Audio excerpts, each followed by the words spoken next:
پہلی بات کہ جس وقت وہ مجھے بلائنڈ فولڈ کر کے لے کے گئے، پھر اس کے بعد ایک چھوٹے سے کمرے میں انہوں نے رکھ دیا جو 6 فٹ پہ 4 فٹ کا تھا، اور جس پہ ایک آدمی آ کے بتاتا تھا کہ فجر کا وقت ہو گیا نماز پڑھ لو، ظہر کا وقت ہو گیا نماز پڑھ لو۔ تو اس نے اس سے پہلے فکرہ یہ بولا جب دوبارہ مجھے بلائنڈ فولڈ کیا گیا، اور مجھے اس نے کہا دیکھو تم گرفتار ہوئے تو صرف ایک ٹکر چلا تمہارے میڈیا میں، پھر اس پر ختم ہو گیا، اور تمہیں پتا ہے کہ تمہارے ساتھی جن کے ساتھ ہم نے 21 سال گزارے ہیں ان کا سلوک تمہارے ساتھ یہ تھا۔ جھوٹ بولتے ہیں جو کہتے ہیں کہ پاکستان میں یہ سال اور باقی 70 سال برابر تھے، بکواس کرتے ہیں وہ لوگ۔ جس دن عرفان صدیقی گرفتار ہوا ہے، نون لیگ کا وہ آدمی تھا، میں 8 بجے کے پروگرام میں لائیو آیا ہوں، اور جب تک وہ 12 بجے باہر نہیں آ گیا پاکستان کا ہر ٹیلی ویژن لائیو رہا ہے، نہیں رہا تو ہمارا گربان ہوتا ہے۔ 75 سال کی تاریخ میں یہ ایک سال پاکستان کا 73 سال۔ حامد میر صاحب پر جب فائرنگ ہوئی تھی، کون نہیں بولا اس پاکستان کے ٹیلی ویژن چینل پر، اور کس نے نہیں لکھا، کون نہیں بولتا تھا؟ اللہ الرحمن الرحیم، رب اشرح لی صدری ویسر لی امری واحلل عقدۃ من لسانی یفقہوا قولی، صدق اللہ العظیم۔ فیض احمد فیض نے اپنی ایک غزل میں ایک شعر لکھا ہے کہ یہ ہم ہی تھے جن کے لباس پر سر روح سیاہی لکھی گئی، یہی داغ تھے جو صدا کے ہم سر بزم یار چلے گئے۔ مولانا خواتین حضرات، میری تقریباً 67 سال اور 7 ماہ عمر ہے۔ میں نے زندگی میں پہلی چند گھنٹوں کی جیل 1970 میں دیکھی تھی، اور اس مختصر سی جیل نما جو جگہ تھی اس سے مجھے یہ اندازہ ہوا تھا کہ جیل کوئی اتنی مشکل چیز نہیں، اس لیے کہ میرے والدین آ گئے تھے، کچھ وکلاء آ گئے تھے، کچھ لوگ آ گئے تھے، اور انہوں نے کسی نہ کسی حد تک وہاں بات کر کے انہوں نے کہا کہ بچہ ہے 12-13 سال کی عمر ہے، اس کو چھوڑ دیں۔ میں نے دوسری جیل 1974 میں دیکھی تھی، جب ختم نبوت موومنٹ چل رہی تھی، اس وقت بھی میرے والدین کو علم تھا کہ میں کہاں ہوں، میرے دوستوں کو پتا تھا کہ مجھے ملنا کہاں پر ہے، اور ان لوگوں کو بھی اندازہ تھا کہ کون کون لوگ وہاں پر ہیں، اور صبح سویرے ہمیں جیل میں سے رہا کر دیا جاتا تھا، ہم منہ وغیرہ دھو کے، باتھ روم جو ایک ہی باتھ روم ہوتا تھا ڈائریکٹ ہاؤس سے فارغ ہو کے، اس کے بعد ہم جیل میں گھومتے پھرتے تھے ایک آزاد شخص کے طور پر، ہمارے ساتھ اور بزرگ قیدی بھی تھے، ہمارے لیڈر بھی تھے۔ میں نے تیسری جیل 1977 میں دیکھی تھی، جب بھٹو کے خلاف موومنٹ چل رہی تھی، پھر ضیاء اللہ آ گئے تھے، اس میں بھی ہمیں بہت اچھی طرح اندازہ تھا، میرے گھر والوں کو پتا تھا، اگرچہ اس وقت بھٹو صاحب کرتے یہ تھے کہ کبھی کبھی اس جیل سے کبھی اس جیل سے، شاہپور میں ہماری شیخ رشید سے زیارت ہو جاتی تھی، کبھی کسی سے ہو جاتی تھی، تو ہمیں اندازہ تھا کہ، اور میرے گھر والوں کو بھی اندازہ تھا، اس شہر کے لوگوں کو بھی اندازہ تھا۔ لیکن گزشتہ جو 2 ماہ پہلے 12 مئی سے لے کے 15 مئی تک جو میں نے 3 دن گزارے ہیں، میں اس کی بیان اس لیے نہیں کرنا چاہتا، نہ میں کرتا ہوں اس کا، میں نے شاید آپ کو شاید پہلی دفعہ اپنی جیلوں کا میں بیان کر رہا ہوں، تو اس میں تکلیف سے 2 چیزیں تھیں۔ پہلی بات کہ جس وقت وہ مجھے بلائنڈ فولڈ کر کے لے کے گئے، پھر اس کے بعد ایک چھوٹے سے کمرے میں انہوں نے رکھ دیا جو 6 فٹ پہ 4 فٹ کا تھا، اور جس پہ ایک آدمی آ کے بتاتا تھا کہ فجر کا وقت ہو گیا نماز پڑھ لو، ظہر کا وقت ہو گیا نماز پڑھ لو۔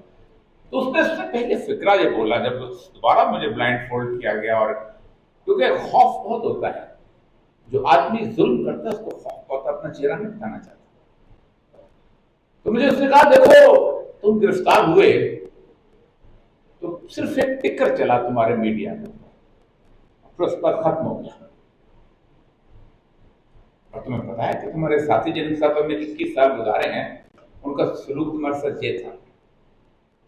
جھوٹ بولتے ہیں جو کہتے ہیں کہ پاکستان میں یہ سال اور باقی 70 سال برابر تھے،